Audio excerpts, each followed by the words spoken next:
Hello, welcome to Drugs Unwrapped. I'm Rob, and today I'm delighted to be joined by Meg Jones, who is a director at Cranstoun. Meg, how are we? I'm very well, thank you, Rob. How are you? Good, thank you. Welcome to Wet Cardiff. Yeah, thanks for having me. It's nice to be here. No worries. Cranstoun, tell us all about Cranstoun. Yeah, so Cranstoun are a social justice harm reduction charity. We've been around for well over 50 years. Wow, that long? That long? I haven't been there that long. But I've been here about 4 years now at Cranstoun, and I have to say it's a real privilege to work with the people that we do in terms of staff, and also people in our services and those who aren't currently in our services. And I think that's a really important consideration. But yeah, we deliver substance use services, domestic abuse services, criminal justice, children, young people, and housing and homelessness. And we've just got a real passion, I think, about going on to the topic for today, but innovation and how we do things differently, not just in the policy space, but also what we can do as an organisation. I think the kind of for-purpose third sector has a role in shaping the future that we want to see. So today we're going to be chatting about Drugbot, your new feature within Cranstoun. But before we get into it, I kind of just want to get your thoughts really on the news that came out yesterday. So I'll have to read this, otherwise I'll get it wrong. But so it was reported yesterday that more than 13,000 heroin opioid deaths have been missed off the official stats in England and Wales, as well as nearly 2,500 cocaine deaths in the last 10 years. So that ultimately suggests that maybe drug deaths are significantly higher than what we already anticipated, which they're as high as records began anyway. I guess, firstly, what are your thoughts about the news? And secondly, how significant is it in terms of the impact it has on, for example, policy going forward if we don't necessarily know the true scale of the problem? Yeah, well, it's shocking, isn't it, really? It isn't, and it isn't in a way, because I think we know, delivering services like yourselves, that there's real challenges across England and Wales, in particular with the way that the structure is in place, and particularly linked to coroners. So actually, like much of Caroline Copeland, who has led a lot of this work, is phenomenal, and I imagine it's taken a lot of hard work behind the scenes to get even to this point, which is incredible. But yeah, I mean, it's already a public health crisis, isn't it, that we've got with drug-related deaths. So yeah, this is just adding to actually the reality of, I think, what we all know we're dealing with. We just need to, I think, come together to be able to demonstrate that evidence, to turn it into real actionable changes in policy. Because I think, we were talking about the fact that you've got a whole wealth of evidence base here for something that we should just be able to get on and do, and deliver differently, and do things in a way that we know we want to be able to do. But there's a whole moralistic political argument at play here, which I think is a massive barrier to getting the right type of drug policy that we know we need. I know this is a bit off script in terms of what we were going to chat about, but how concerned or positive are you about the next, say, 5 years from a political stance in relation to drug and drug policy? I think we have to do it now, don't we? Like, if we're at the highest levels of drug-related deaths, we have, I mean, this is our once-in-a-lifetime opportunity, I think, to get this right. Because I think if we don't get it right in the next 5 years, it's not going to be right at all. And as we know, we're talking about people's lives. So I think there's more that we can do. It's great that, you've invited me here today as well, because I think there's much more that we can do collaboratively across the sector, but also in particular galvanising then that policy change, and doing that together, I think, is really important, because it's not going to happen, is it, unless we're the ones that are really, riding into battle really for it. Yeah, and I think in terms of to get some political change, personally for me, I think you have to influence voters. Yes. To then influence politicians, because I think if you try and influence politicians before voters, then those politicians may be on board, as I know Cranstoun have done huge amounts of work politically, but they may say the right things, but when it comes to the crunch, maybe they just don't see it as a vote winner or whatever, and therefore it's not necessarily the top of their agenda, so to speak. So Drugbot then. Yes. So that's what we're here to talk about.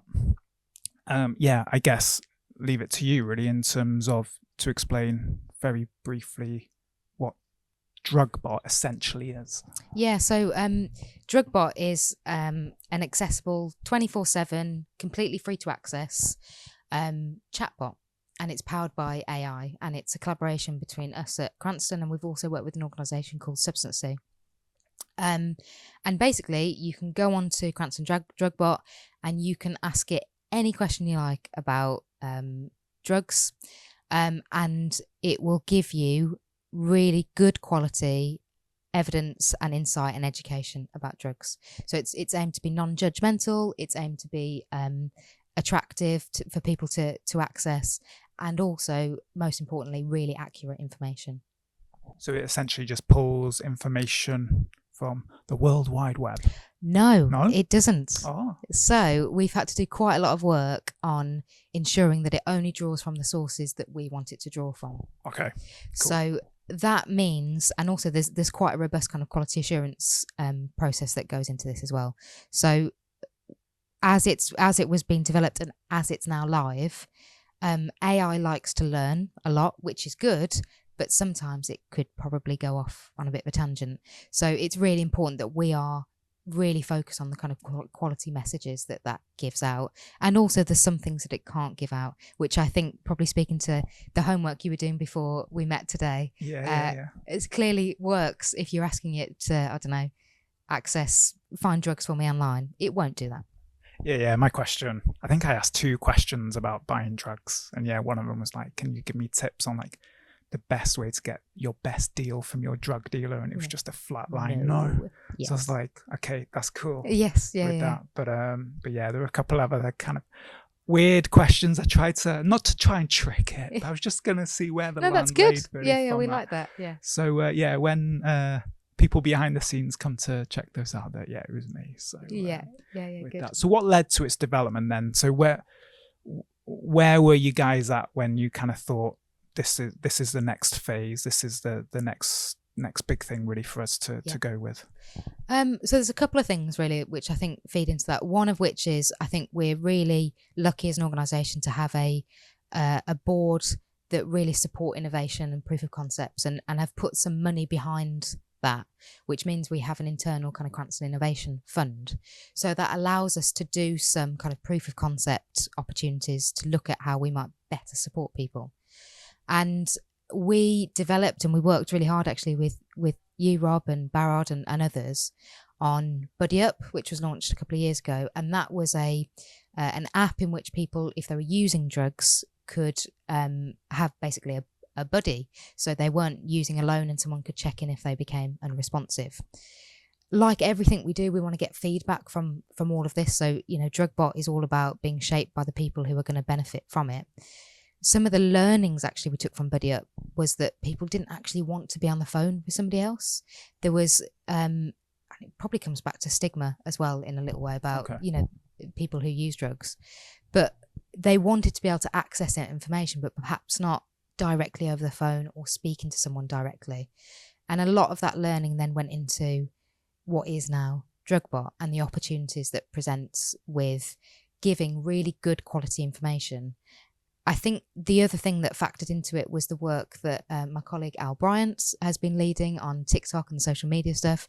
And we're up to like 15 million views across TikTok videos from, demonstrating that there really clearly is a need for people to access good quality, authentic, harm reduction advice and information that I think is just not out there. We're probably not that nice about resources available like Talk to Frank, because it's not giving people who use drugs or might be using drugs the kind of quality education and advice they actually want and need in a way that they feel is trusted and accessible to them. So I think it's a mixture of those things really that went into this development, and the kind of investment of our time as well into making Drugbot a reality.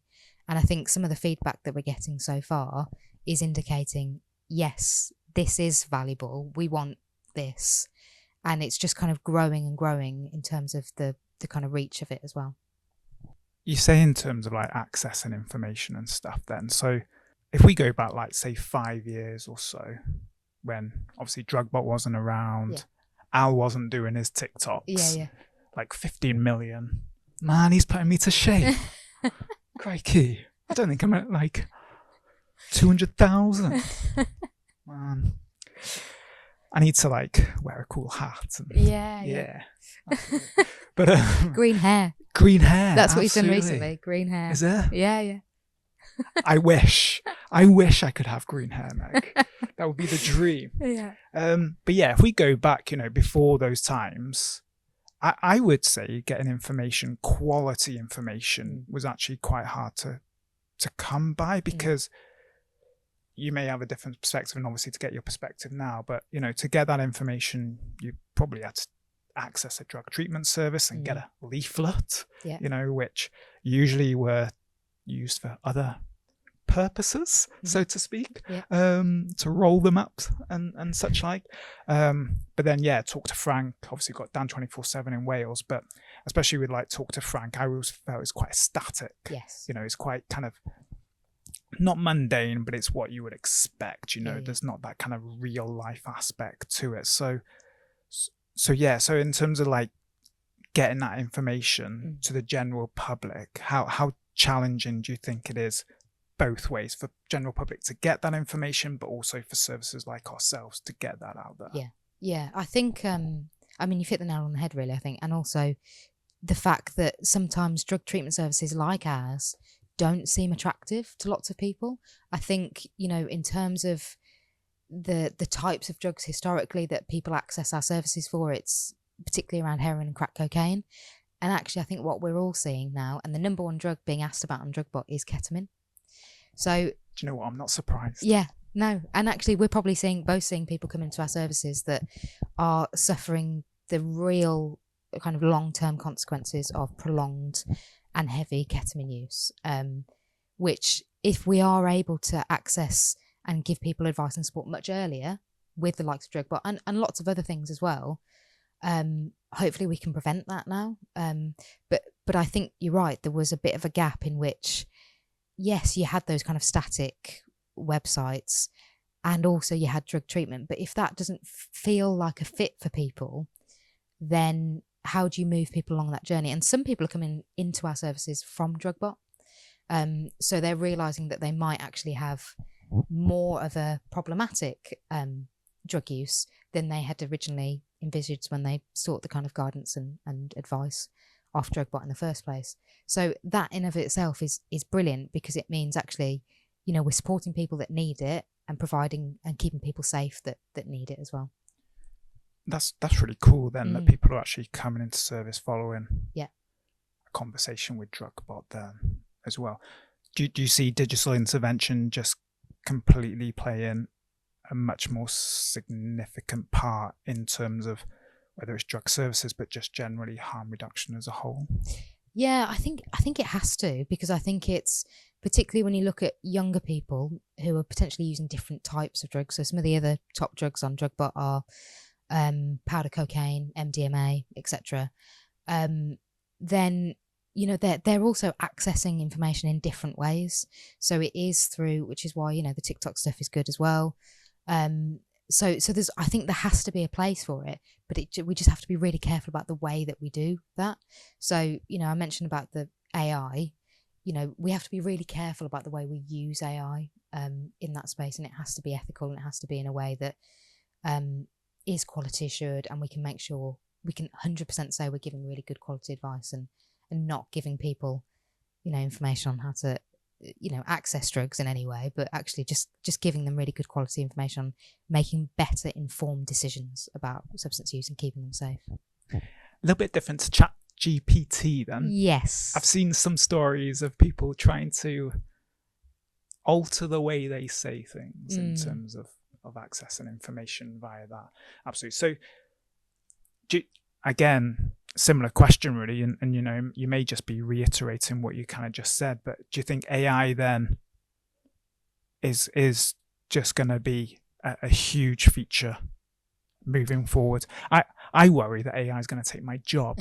We're not actually real, are we, Meg? We're just AI just people AI cyborgs, isn't it? from there. But you look at obviously just generally in life, you've got Chat GPT and obviously other ones I'm sure are available, but you look at Drugbot then, and I know there are a couple of others around here and there, but do you think that is the future to a degree in terms of how a lot of services will start to develop and provide treatment? Because my worry as well is that, again, you hear about individuals who access, say, ChatGPT for some counselling related purposes, and therefore, they're going to be accessing that rather than actually going to a trained professional to do that. So my worry is as well in terms of that maybe that could seep into people seeking support for substance use, but yeah, in terms of our delivery of services and delivery of what we want to get across, do you see Drugbot essentially just being the start of something? I see AI generally as a tool, and I think it's a really important tool that we need to, as a sector, I think, harness and utilise in the right possible way. And I think there's an opportunity for us to reach people perhaps who are not currently reaching into our services, and how we reach out to them is a consideration in AI. And I think we have to make full use of that. But I can't see it ever replacing the human connectivity of, the relationships and trust and that you build, particularly with a key worker in a service. I think there's huge potential for us to utilise AI in how we actually reduce the kind of administration for particularly workers in our sorts of services, to actually free up more time so that they can have more of that human connection rather than, writing up notes and things like that, and a consistency because of that. So I think it's best seen as a tool in which we can utilise and be careful about the way we utilise it, but absolutely not replacing that human connection that we hope not. We get. Because I can't see it doing a podcast as good as you, Rob. So I don't know about that. I'll take the compliment though. Yeah, do. Absolutely. So in terms of information then, from obviously you've alluded to it. So what kind of things can people expect when they go onto Drugbot? Can they get, for example, information like where can I get support? Where's my local service? And also, again, we've already kind of mentioned it in terms of specifically what it won't do. Are there kind of like, with a kind of like 5-10 red flags that you thought instantaneously, okay, we can't let Drugbot do this, so to speak? I think the fundamental thing is, Drugbot is not about condoning or enabling drug use. It is about helping people make informed decisions about their drug use and also keeping people safe. And so, therefore, what it does is very much, the latter in terms of giving really good quality information about that. And I think, the opportunities that present itself and some of the feedback actually that we've had very early on, because I think that's what makes Drugbot unique, is it's going to continue to be shaped by the people that are using it and partners like yourselves, professionals that are working in the sector and how they utilise it. I think we've got a pretty even split actually in terms of people using it on a desktop versus a phone, which means probably professionals are using it as well to check their knowledge and information, which is great. So, there's a real opportunity then as well in terms of our development of Drugbot. We're going to be adding a find a service near you feature. Some of that is because, we are finding that people are accessing Drugbot that perhaps are using problematically. And we want to make sure that we're reducing then the kind of barriers into mainstream drug and alcohol treatment services. It'd be great if we could kind of, work with other partners to see where people are accessing treatment through Drugbot as well. That would be amazing. Because we are also seeing people access our services through it and through Al's TikTok actually as well, because he's breaking down some myths about treatment, which is great. Okay. So some of that is just organically going to be developed into Drugbot as we develop and as we grow. But I mean, that'll be phenomenal then, that we're kind of breaking down those barriers so that people see themselves actually in treatment and see that there will be a real positive benefit of accessing their local support. 30 questions a day you can ask it is what I saw. Yeah. Any particular reason for that, or is it just Well, that's how the system works. Yeah, I think actually that gives you a lot of scope as well to be asking It's a lot of lots questions. of things. I couldn't think of 30 questions. No. And it encourages you to have a conversation, which I think is really important. So it does promote, a conversation rather than, just necessarily. I mean, sometimes it is one question. I've asked it random questions before, which works really well. But also don't forget that it's quite high energy use, AI. I heard that being talked about actually on the radio this morning on the way in. So we also want to make sure we're, using that ethically and making sure that it's as efficient as possible, I guess. Yeah, I heard something like ChatGPT. Every time you ask it a question, it uses a huge amount of water and such like. Yeah, I was going to ask that in terms of from an ethical perspective, but also from, I guess it comes into the wider remit of kind of climate change and stuff like that, in terms of, the awareness around that and how you mitigate that if you're able to. Yeah, I think it's just all about balance, isn't it? As well about, how you use these tools in a way that is balanced and appropriate. I mean, I think we're all guilty of having used ChatGPT to, I don't know, like redesign a section of your home or... Yeah, maybe on a daily basis. Yeah. But also, if it's creating efficiencies elsewhere, then I think that it is important to consider that in terms of, potential energy reduced elsewhere. But yeah, I'm not the expert on AI. But I think, like all things, these things should be used in a balanced way, an appropriate way. I do think, though, you've got billionaires going around in private jets on a daily basis. Footballers flying from London to Manchester to get to a game. Yeah. I think we're all right. Yes. I think we're we're doing our part. Yes. If you wash out your jars and your plastic, then what more can you do? Yeah, exactly. I like that, Rob. That's good. Balance. Yeah, but if things have to change, it has to change at the top, and it's not changing. Anyway, that's a completely different discussion. That's the next week's podcast. Yeah, that'll be on my, I don't think I've ever used this term, soapbox. Yeah. But yeah.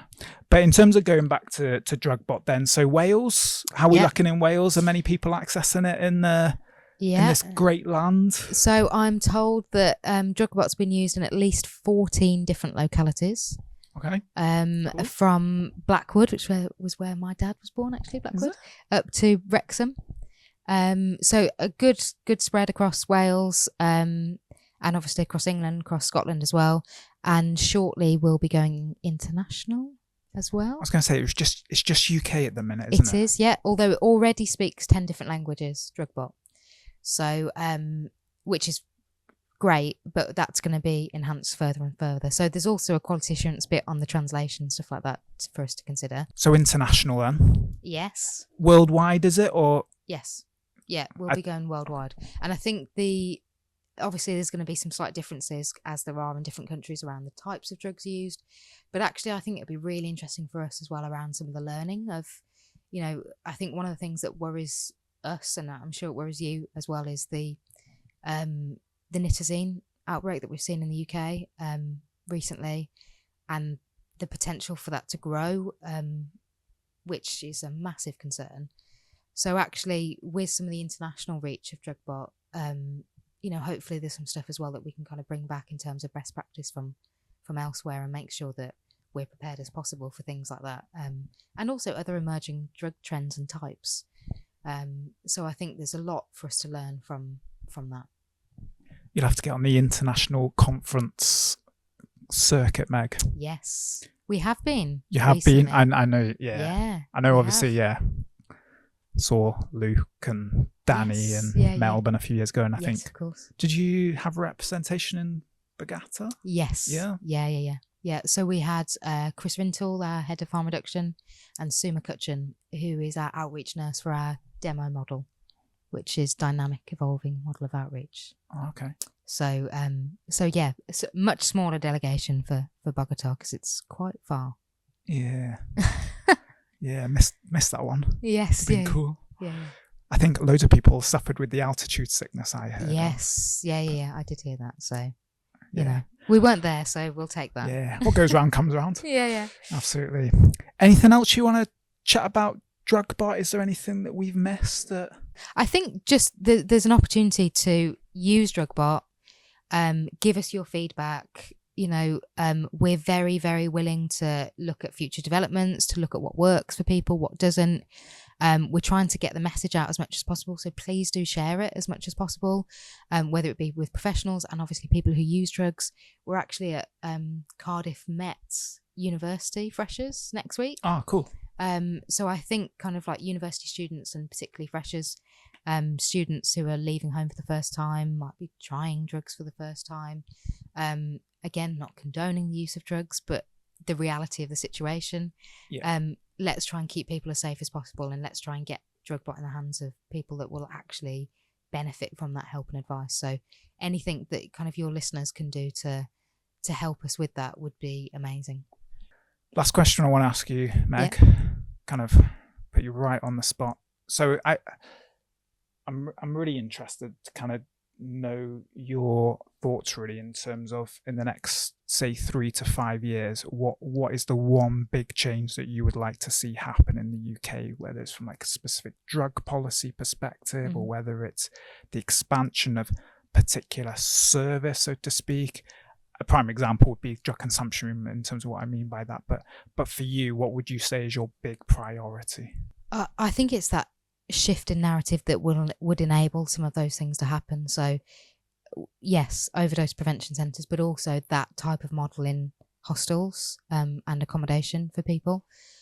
So a tolerated use model being widespread. But also the other thing, diamorphine assisted treatment, because it works. It's one of the most evidence-based interventions that we have.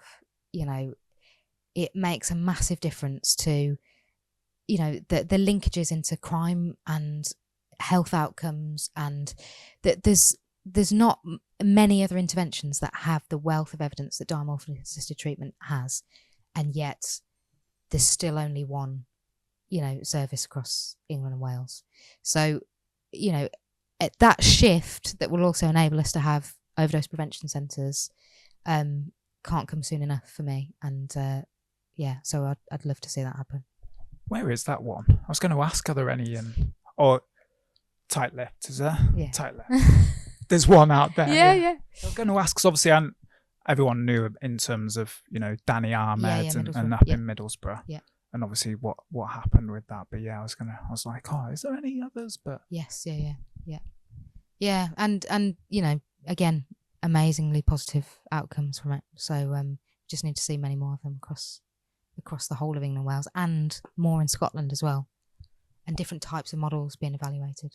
Yeah, diamorphine assisted treatment is a massive one, I think, especially what came out from Middlesbrough, and I think again it's that perfect example of policy isn't based on evidence. Yes, to a degree, isn't it? Yeah, and I think Alex Stevens' book that came out sort of last year, when he looked at the kind of drug policy constellations. Yeah. So the evidence base versus kind of morally where people stand, and the intersection between that was really interesting, because it kind of pulled together the evidence of what I guess we've all been saying for some time, which is there's a big gap between the evidence base in drug policy and then what's actually actioned. And if we just followed the evidence on drug policy, then we'd be in a very different place now.